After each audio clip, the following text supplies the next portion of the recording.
Denizlerde bir tutsak var, özgürlüğün çığlığında. Dört yanıma setten duvar, halkın yalnızlığında. Denizlerde bir tutsak var, özgürlüğün çığlığında. Dört yanıma setten duvar, Apo'nun yalnızlığında.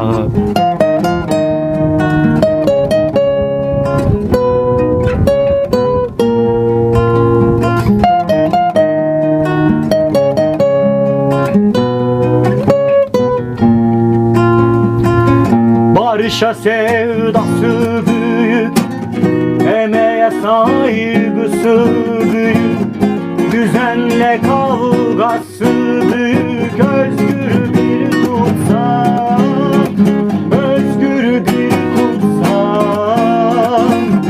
Barışa sevdası büyük, emeğe saygısı büyük, düzenle kavgası büyük.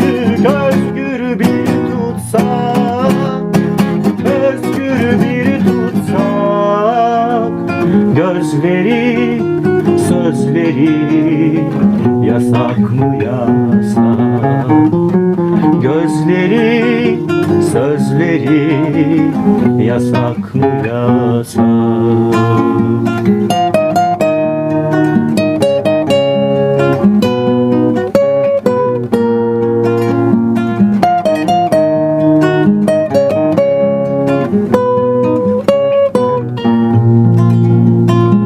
Özgürlüğe can adamış, yoktan bir insan yaratmış. Tarih bunu söyler elbet, bu adamlar tam adammış.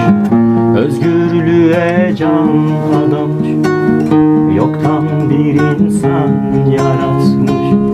Tarih bunu söyler elbet, bu adamlar tam adammış.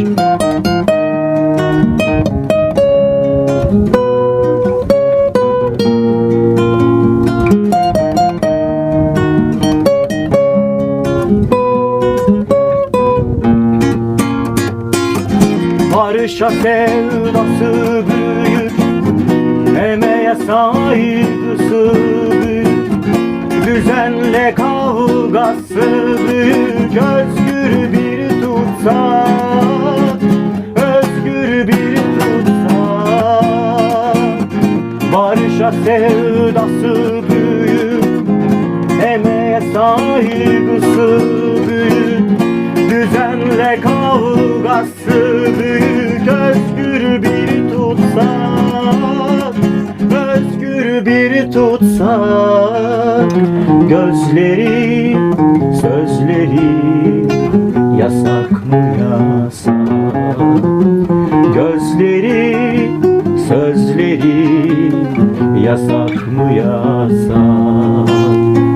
Gözleri, sözleri yasak mı yasak? Gözleri, sözleri yasak mı yasak?